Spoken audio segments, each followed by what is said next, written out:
where I'm talking about like offensive technology and things like that. It's a little bit more technical. And so last year I did how to secure your banks and enterprises from someone who robs banks and enterprises for a living, which was the offensive talk. And trust me, it offended a lot of people, especially when they were in the audience when I was talking about their stuff. There we go. And no, we don't. There we go. And then so this year is a rant year. And so we're going to start off with a rant. And this is one a little bit different, so I hope you enjoy it. It's called You're Right, This Talk Really Isn't About You. And basically, I spend a lot of time trying to help people.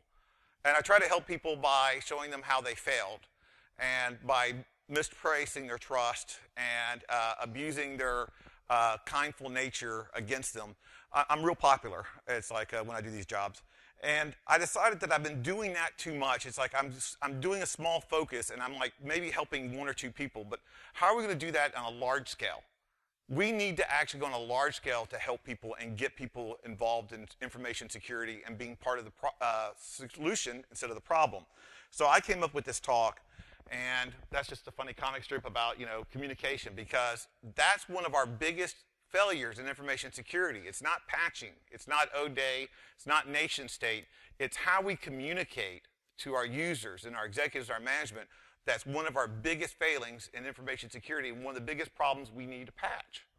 So a little bit about me. It's like it's not as cool as Dave's slides, but not everybody can be that cool. But it's like you may see me rob a bank on Nat Geo, or you may see me on the news, or most likely you've seen me actually in your server room or places where I shouldn't be stealing your stuff. It's one of my favorite pictures where I actually took a computer from behind a teller line and walked out with it without even saying hello. I was really rude that day, and just walked out with it because it was fun.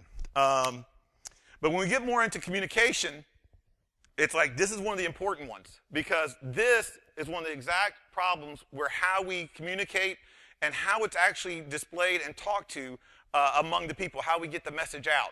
Because these are two statements from John F. Kennedy. The first one, when written in Chinese, the word crisis is composed of two characters. One represents danger and the other represents opportunity. People love that saying. It's like he gets quoted, all those little motivational posters with the eagle and the lake in the background and everything, all those inspirational yoga posters. It's like at least one of them has this. Motivational speakers still quote this because it sounds really cool. And it's totally false. 100% incorrect. But he is still lauded for this quote. He is still respected for this quote. He is still talked about how great this quote was, and he was wrong. But people use that, and they still use it to this day, and they quote him on this, thinking that they're sounding really cool just like John F. K., JFK, whatever you want to call him. So it doesn't matter. So, but if you look at this next one, Ich bin ein Berliner. And I'm not saying that correct. Don't correct me, Phoenix. It's like, I'm not saying it correctly, but he said that, and he was ridiculed. To this day, he is still ridiculed for saying it that way. The common definition or the common story of that is that he was telling everybody he was a jelly donut. What an idiot. I mean, that's when we thought presidents couldn't get any more idiotic. We've been wrong. That's what they made fun of him about, was that he said he was a jelly donut. Wrong. He said it correctly. When you're in Berlin and you are a citizen of that city, the proper way to say that you are from Berlin is to say, Ich bin ein Berliner. He said it the proper way. It was translated wrong, and he was made fun of. So two statements, one he's given credit for and praise for, and he was wrong, and the other one he was given ridicule for, and he was right. Doesn't that sound a little bit like information security sometimes? So that's one of our problems, is how we communicate the message. Are we saying the right message and sending it to the right people in the right way? And is it being interpreted the right way? Because it doesn't matter how good you say it if it's not interpreted correctly. It's not going to be helping people. And I hate this cartoon. I said that before y'all started laughing and thought it was really funny. I hate this. This is one of the best examples of what's wrong with us. We think this is funny. It's like, oh, look at the stupid user, human error. and Dave, and I think Dave's an awesome person. It's like, I think that's really disrespectful to say Dave like that. I had such a problem with this cartoon and the message it's sending to the people because gives you permission to give up. This gives you permission to say, just stupid user clicked on a link. That takes all the onus off of you and your failings and puts it on somebody else. This is a horrible comic. So much so that I talked to my supervising adult at Sphere, Jason Burns, and complained so much to him about this cartoon and why I disliked it so much. Do you know what he went out and did for me? He went and contacted the creator of this cartoon and had him redraw the cartoon the way it should be. This is the way the cartoon should have been in the first place. This is actually from the original artist from the first one. And now he's fixed it. That's the way it should be. If you're trying to get technology to solve your people problem, instead of getting people to help solve your technology solutions or create your technology solutions, you're failing. We have to start understanding that humans are your first line of defense and your last line. They're not a liability, they're an asset. But we have approached it totally wrong for so many years. Where it's like, and they've relegated us to the janitorial staff. When a breach happens or something incident happens, we're there to like format and reinstall the machine or to clean up the mess. Not actually securing the company, we're there as an inconvenience to the user. It's like, I've actually had users complain to me because I had to reformat their machine because their machine was compromised. And I'm like, excuse me, it's like, that's like going through the 7-Eleven, opening up all the Slurpee machines and then getting in trouble or getting mad at the guy cleaning up the mess because you're still trying to get your Slurpee. It's like, that's not on them, that's on you. But we try to make excuses for the user. We say, well, the user doesn't understand what computer security is about. The user doesn't understand what the responsibilities are. This user is just too dumb to understand that. User's too dumb to do these things. It's like, that's not part of their job requirement. We're trying to put more task on them. What? Are you kidding me? Are we actually trying to say that we have to limit what a user is supposed to do? As an employee of the company, we're limiting what their functions and responsibilities are, like they're not going to do the job. Excuse me, people will do a lot of different things for money. Okay? This is an actual viable job. Granted, in the 1950s, I think, when this picture was taken, but this is a viable job. Humans will accomplish tasks they are required to perform to be employed. Period. They will do what is required of them if their paycheck and livelihood is dependent on it.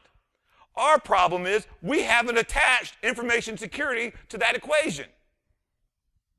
We tell them how to make the widgets and market the widgets and do all the other things that they're widget related, but nothing about securing the widgets. And then when they compromise, we get mad at them and we just write it off as stupid user.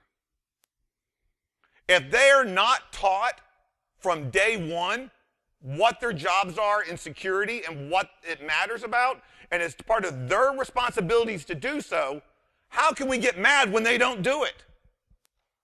We need to start understanding that that's how you get users involved. Day one.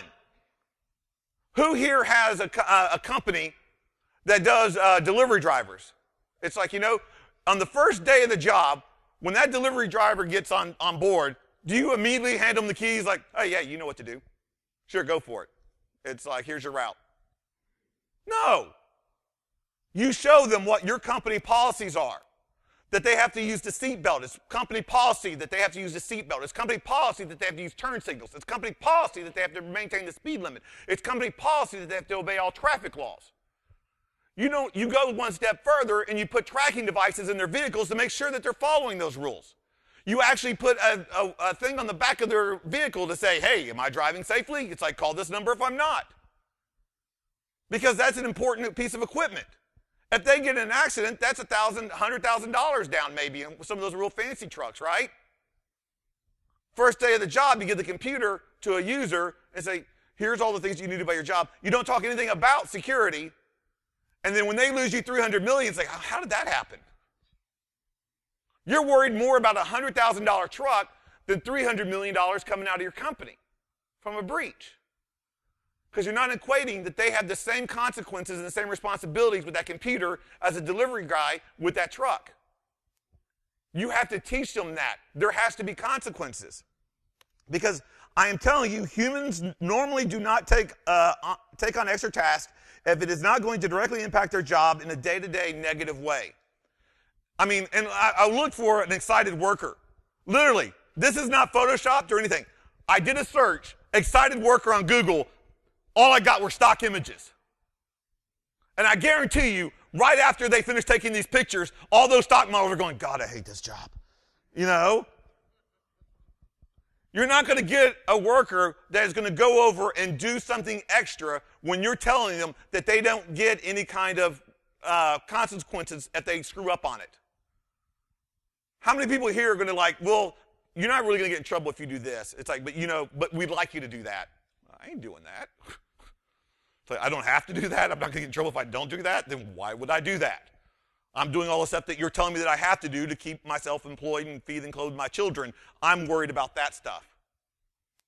We're not showing them that they have to do the onerous task of actually looking through before they click a link. We're not showing them that they have to make sure that their systems are patched before they go in. We're not telling them that they can't leave their laptop at Panera Bread for 15, 20 minutes or a Starbucks while they go to the restroom and leave it unattended and unlocked, which trust me, I have pictures of. We're not talking about that. And so why would they need to take those extra steps if it's not part of their job responsibility? From day one, that's part of their job responsibility. Stop putting out that the users don't have a responsibility to security. They have a responsibility for that, and we need to start making sure that we're communicating that to them properly. We need to make sure that they understand that securing the network is the job for everybody, the CEO to the mailroom. It's their responsibility. It's harder to get upper management to understand that, but they will when you show them what the bottom line is and why it's important. It's like, and one of the other key things that really gets me is humans always consider the odds when making bad decisions. We have to stack the odds for them to do the right thing. And this is a perfect example of bad impulse control, and trust me, I know the feeling. And that's a search you can do on Google, on YouTube for that. But if they don't have any negative repercussions, it's like if there's no consequences, then why do they care? I'm stating right here that if you have an employee that is responsible for clicking on a link in a phishing email for the first time, they need to be educated. You need to teach that as a learning, teachable moment for them. They need to go into a separate lesson class. It's like that you go and you give them one-on-one training or 300, depends on how many people click the link, maybe a full classroom the first time. It's like, and you teach them what to look for. You prepare them. You educate them and you empower them to make the decisions to make it better. Second time they click on the link, they need to get written up. You need to put something down. They need to be talked to their supervisor and why this is dangerous. Third time, they should be fired. Why is that a bad thing? If your employee is exposing your company to risk that could cost you millions of dollars, they need to be terminated. They're costing you millions of dollars. If a delivery driver crashes your van the first time, he's going to get a stern talking to, correct? There might be extenuating circumstances. I guarantee you by the second time he crashes that van, people are going to be looking. He's going to have repercussions on that. The third time, who's going to give him a third time to crash the van? That's a $100,000 piece of equipment. You don't play around with that because that's real world, consequences. You see that. Why aren't we treating the computer and the data as much as we care about the van? They need to understand that there are real world consequences to this. This is one of the things that you have to understand. You have to let them know that this is their job responsibility. You need to educate them and teach them on what their responsibilities are and what they entail, and then you need to enforce them on that. Educate, empower, and enforce. If you don't have those three things, you have a dysfunctional security system. You need to make sure that they're doing that. Now, oh, I may have forgotten something. Hold on, maybe I have to push it twice. There we go. I forgot that this is a little different. It's less than a rant. I'm actually holding a panel discussion. Because it's like it shouldn't be just me talking about how I've done it or how it works for me. I'm asking you questions. And someone from the audience, one or two people, for every question I have is going to answer it for me. And don't worry, you're saying, well, Jayson, how nobody raises their hands? I'm glad you asked that. I will run down there and I will find someone randomly and ask them to ask the question. So I'm pretty sure that someone's going to, and trust me, you in the back row, you're not protected, okay? I will run down there. I've run down farther aisles giving this talk to ask questions of people. So let's start with the first question. So what is our biggest challenge in InfoSec when it comes to users? What do you think our biggest challenge is? You got to raise your hand. It's like, and what are you saying? Education. Well, sort of what I'm ranting about right now. We got to educate our users. That's sort of cheating. It's like, because it's like, but it is. I appreciate that because that validates why I'm actually standing up here and ranting to you guys. It's like, one more, yes. Well, okay, two more. Yes. Why they should care? Why are they invested? It's like exactly, why are they invested to actually care? And that's when you actually tie in real-world consequences to that. Yes?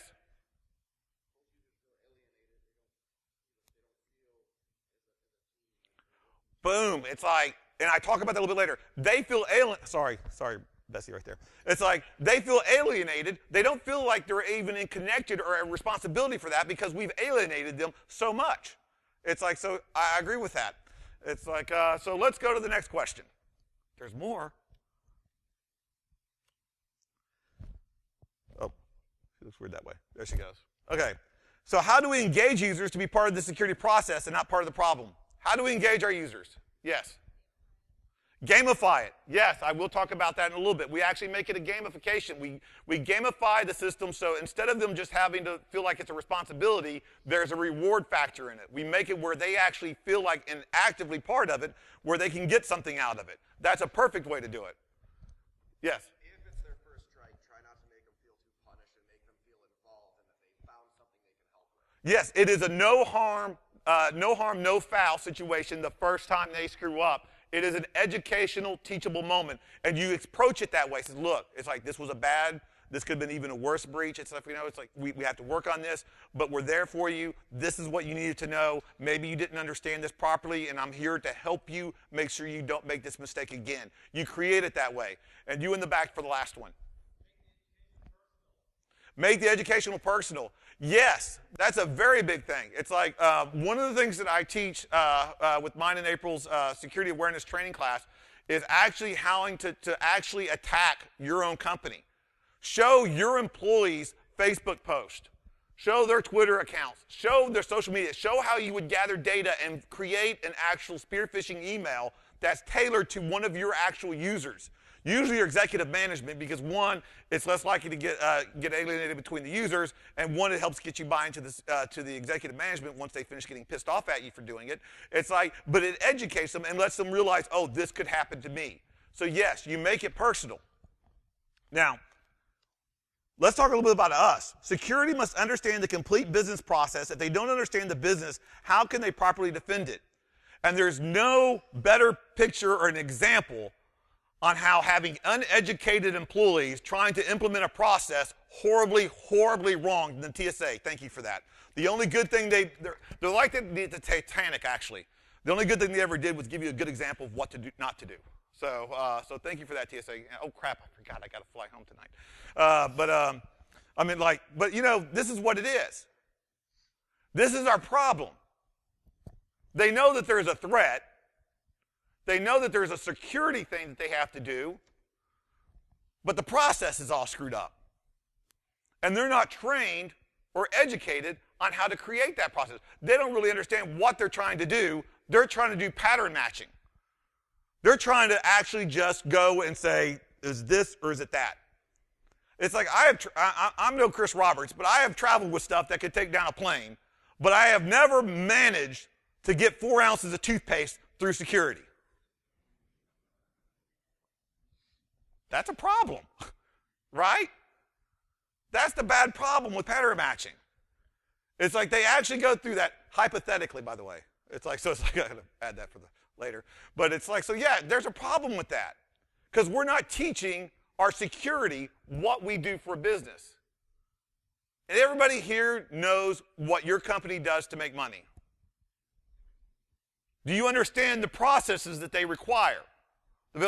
I stole this from a person I don't like, so I'm not going to give them total credit. But I will say that I did steal it from them. Where it says, it's like when you're looking at a company, it's like one of the first things you do as a pen tester, it's like what makes them money and how do you steal it? Your security should be asking the same question. Some companies don't need internet-facing businesses. They can go hours or days without having their website up or updated or the back end working. Some will fold within 10 minutes if they don't have access to email. What does your company, what are their security processes? Do you as an information security professional understand what business processes are in place and what are required for day-to-day activity for the company to stay up and running, and what parts of the network can go down for how long before it gets into a serious critical issue? Those are not sexy questions. Those aren't the fun things to do. Those aren't the fun things. Trust me, I used to work for a bank, and one of the funniest jokes I used to make, which I was horribly wrong at, was, I thought we just made money. Isn't that what banks do? That was very flippant, and it's like, and it was also hiding the fact that I really didn't know how a bank made money. It's like, but I learned, and I figured out what the processes were, and I figured out what they were doing. It's a scam. I'm sorry. It's a very complicated process, okay? I'm in so much trouble now. It's like, so it's a very complicated process. And I had to learn that. That wasn't dealing with my job. That had nothing to do with what I did for a living. Because how if I went and learned something else? It's like, how if I went to another company? Then I would have to learn the whole process over again. But yes, that's what you do. You need to understand what your company is doing to make sure you're able to protect it. And how are you communicating your side of it, your security side of it? Security has to build a rapport with the executives and the users. We have to understand a way that we're seen as a threat at first. We're there when something goes wrong. We're there when something bad happens. When I used to work with law enforcement, it's like I told people it was one of the worst jobs. It was one of the most depressing things to do because I met everybody on the worst possible day of their life.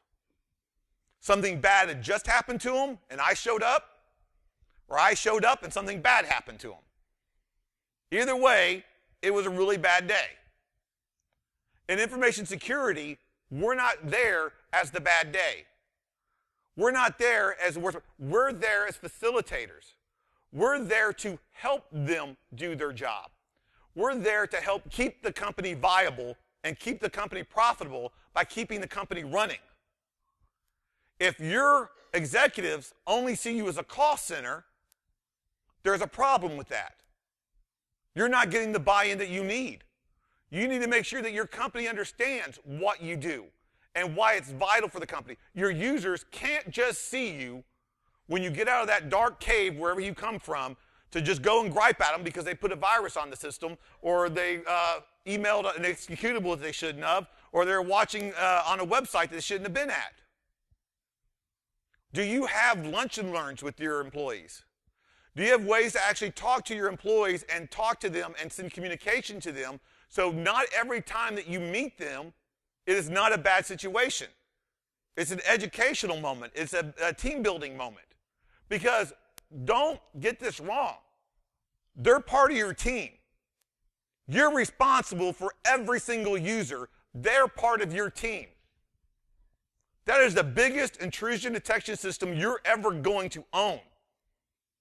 And if you just have them sitting at their desk, not understanding what's going on or what to report or how to report it to, you're going to have a bad day. That's like putting a snort box into the company enterprise, setting just the default signature is like, that's good enough.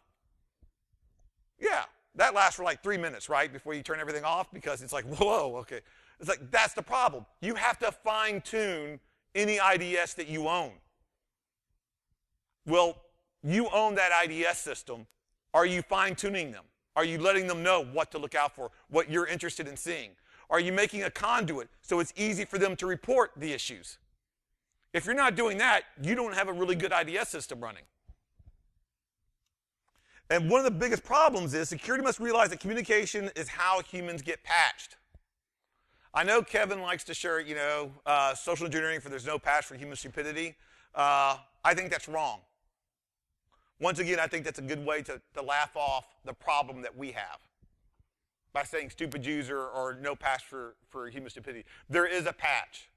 It's education. We've gotten our management to spend the second Tuesday of every month to patch our Windows boxes, right? I know a lot of, hopefully y'all have, trust me, it's like that's something y'all should be doing. It's like, and also, I've had people where they're actually using that second Tuesday of every month to actually patch the other systems, the other programs. I mean, with Java, you got to do that every day, or, it's like with Adobe, you probably should have done it 3 times while I was talking so far. But it's like you have to patch with those things. You have to patch those systems and teach them. Well, that's one of the key things that you have to do with humans. Why aren't you patching them by giving out a bulletin, by doing a lunch and learn, by doing a lesson, by showing them how to be security conscious at home, how to be security conscious at work? You need to be able to patch them regularly. So what is the biggest, hold on, there we go. So what is the biggest impediment you're facing in doing a more effective job? What's your biggest roadblock right now in doing a better job at this? Yes.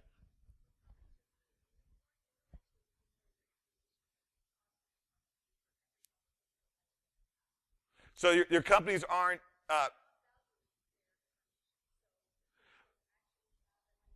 so she's saying there's no value on the data. There's asset tracking on your machines. There's asset tracking on the hours that people work, but there's no actual asset tracking on the data that you're using. So therefore, it's not real. It's like virtual, that's the reason why so many people have gone to the mobile gaming platform programs, because people just don't realize how much money they're actually spending because it's virtual coins. And trust me, Call of Duty and those effing crates and having to buy them because you want that extra skin to looking cool, super cool. It's like I've been a victim of that. I was stupid. It's like, and I bought a lot of those because it was not real money. It was like, so I was just buying some real fake money so I could buy the fake product, but it was with real money. So yeah, we're not putting actual prioritization on the data. So they're not seeing any kind of worth to that. It's like we have to equate that and show them why it's worth. And you do that by showing them what the cost of breaches are. You educate your executive management by showing them what it costs. Who here has a company that can lose $300 million and still be in business? If you work with Target, please keep your hands down. Okay? Not many companies can. That's how you show it. You show them what the cost of an actual breach is and show them what could happen to them. One more answer from this side. What is the biggest impediment you're facing in doing a more effective job? Wait, you already talked though, didn't you? I did, but it's a good one. Okay, it's a good one. I'll give you this one. I'm going to go one more person because I'm going to run in the back and show them I wasn't joking. The company that I don't work at, the private investment firm that bought it, doesn't understand how they make their money and how people steal it, so they don't secure it. So you have to learn how they make their money so that you can teach them how they. No, that's what I'm saying. That's what I'm saying. You have to learn how they do that process so then you can then teach them how they do their process and so therefore can secure it. Gotta go both ways. Yeah. But I say that. They don't see the two-way street. Right, exactly. They may not see the two-way street, but that's one of the things where you have to, it's not on you to have to do that, but if you want it to be secured, it has to be. It's like, that's one of the things. Anybody from the back? No, you're a volunteer. It's like, we're going to go right over here. This person, excuse me.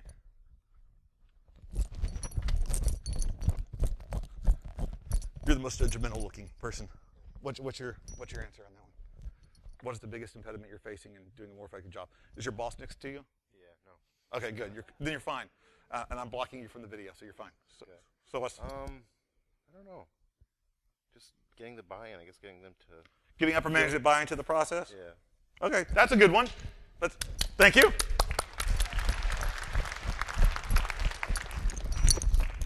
Everybody else is like, why didn't I get applause for my question or answer?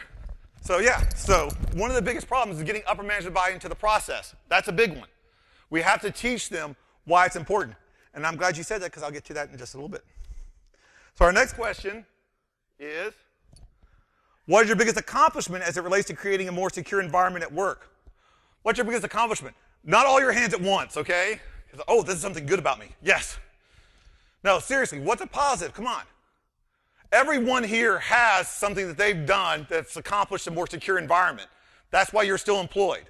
Yes? I sent out a fake phishing email, and my office manager that sits right next to me clicked on it. And I said, really, come on.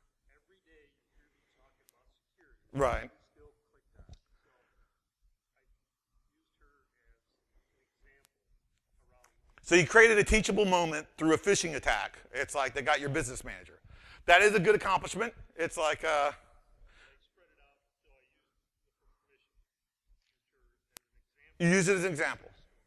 So that's perfect. So he used an actual phishing technique that his boss actually clicked on and then got the boss's permission to use as an example company-wide to understand why they shouldn't fall for them, which is actually a good thing because when they realize that their boss is buying into the process, they're going to buy into the process. The worst thing you can have says for an executive to say, it doesn't apply to me. Because then everybody that person reports to will say, it doesn't apply to me because I report to them. And then the people that they work for will say, well, it doesn't apply to me because I work for that person. And it goes down, all the way down to the mailroom. No offense to people in the mailroom, by the way. I'm just using it as a baseline there. So what's the next, who's got the next answer? What, oh, did you raise, oh, there you go. Yes, you raised your hand. Yes. You, sir. Oh, you're looking at me? Yeah. Oh, cool. Frankly, I got us to actually start reviewing the process for usability to get people knowing why we're doing what we're doing. Because most of the developers that I deal with, they need a sense of purpose to actually internalize a process. And so we've actually started educating people on the why. So Lintal said, thank you, Lintal, is like he said he actually started educating on why it's important. He actually started explaining to them what the whole process, not just like, oh, it just has to be done, but why it needs to be done. Giving them that sense of purpose. That's really good. So we're going to go to the next one. You're like, crap, there's more?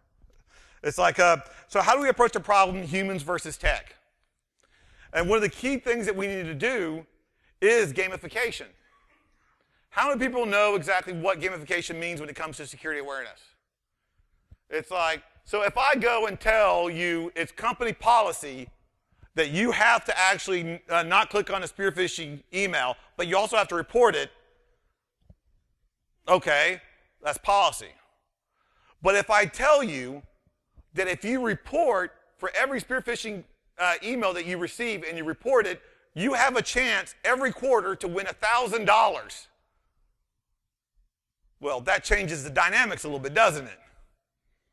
It's like, how many people here have a company that can spend $4,000 a year on creating a better security aware environment? And that's how you approach it to upper management. I'm only asking for $1,000 a quarter. And you don't have to, and it doesn't change. That's the beauty of it. You can put how much money you want. You can make it $10,000 if you're a really cool company. It's like all the other cool companies are doing that. It's like, but you can do that, and it's like you do the drawing. Every person has a chance to win if they report a security breach. If someone tried to tailgate them and they stopped them, they get to be entered. If they report, so you don't, it changed, the pools change, the prize stays the same. It always stays at that fixed money.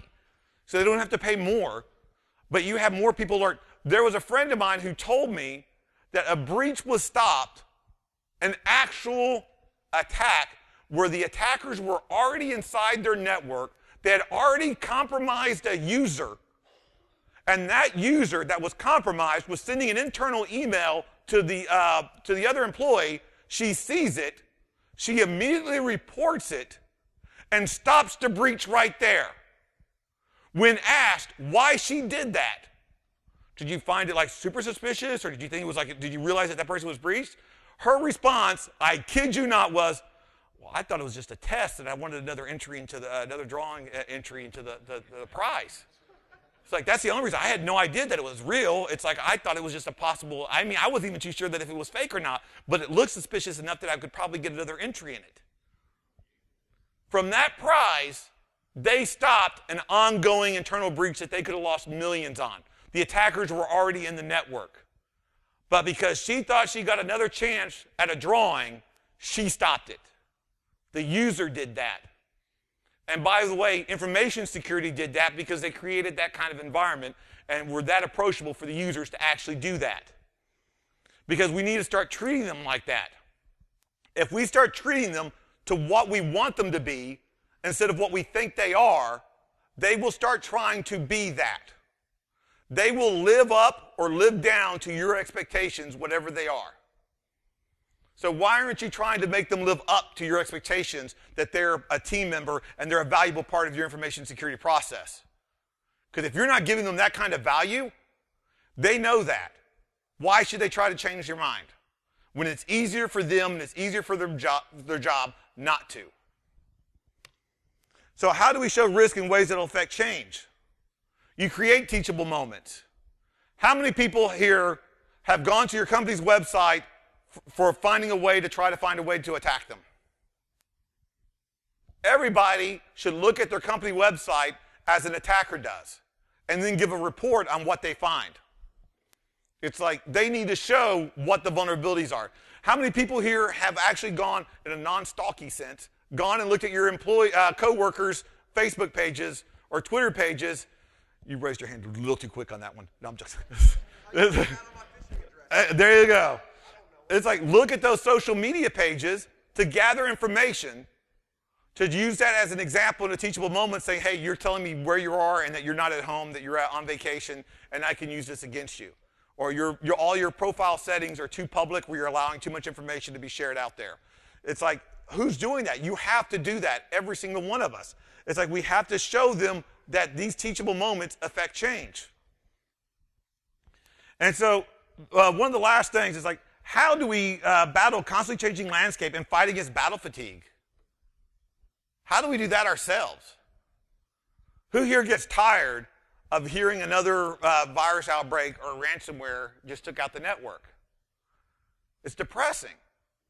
It's like you want to make it a challenge. It's like you don't do it by feeling like you're fighting your own people. Because that's what you're doing. A lot of us, not you doing, it's like it's not specific, but that's what a lot of us are doing.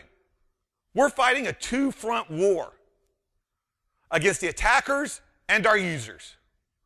We're so split on trying to fight what our users are doing and them doing it wrong and them being a problem and they're being the way the breach is happening, and then fighting the attacker and the criminal that's coming in and compromising them and using them as a threat. It's like we feel that. Instead of taking time to make them your allies and make them part of your fighting force, to make them understand and make them understand completely that they're there to help the company and you're there to help the company, so everybody is helping the company against the attackers. Until we get to that stage, you're going to keep feeling battle fatigue because you're in a foxhole all by yourself and the bullets are coming from within the foxhole. That's never good. It's like I've seen enough war movies that never ends well. It's like, so you have to make sure that you're cultivating your team to be part of your solution. And I have to make one other confession. The title of this talk was, this is really not about you or our industry, but yeah, sorry about that. It is us. This whole talk is to us. We have to do better. We want shiny boxes that blink a lot and protect our users from themselves because they're too stupid to click on a link, and that takes the credibility off of us. We find so many different ways to blame users on what's happening into our environment that we don't have to take responsibility for it, that it's our environment, that it's our machines. We need to get to the point where we realize that we're invested in what the security is of the company. Why aren't we making all the other employees just as invested, making them part of our solution? And until we get that, we're going to keep failing. We need to stop failing. No, seriously, I'm done. Thank you.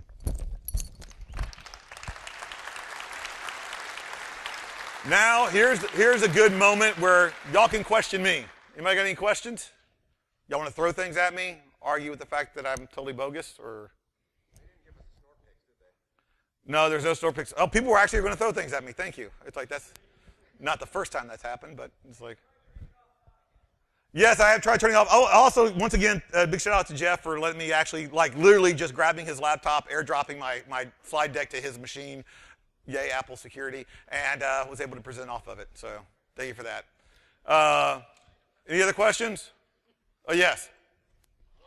So my big thing that I keep running into, and I hope I'm not the only one, is convincing management that we are not always going to be in the 40% that doesn't get breached. You know how you do that? It's like one of the best ways to get upper management involved in the security process is metrics. Are you reporting every month how many firewall blocks happen on your firewall? Yes, it's in the millions. It's like, it doesn't matter. It's a number. Are you giving the metrics of how many IDS alerts go off? Are you giving them the numbers of how many spam emails come in and get stopped at the gateway?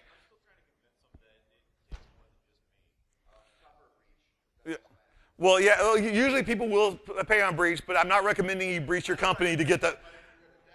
Yeah, it's like, it's on video. I wouldn't recommend breaching your company to get them in buy-in. But it's like you actually give them metrics. Start giving them numbers and letting them see tangible. Because one of the biggest problems we have is every year, at the end of the year, we tell them, say, hey, I know we spent $1 million this last year, but notice how hardly anything ever happened? Well, we need another $2 million, so hardly anything happens next year. We're giving them like, we're trying to prove the negative. So give them numbers. Give them something that they can look at, something tangible, so they can see what... it may be meaningless numbers, it's like to you, but it gives them metrics. It makes it real for them. So that's a good way to do it. Okay, since everybody else is walking out anyway, I'm done. Thank you, guys.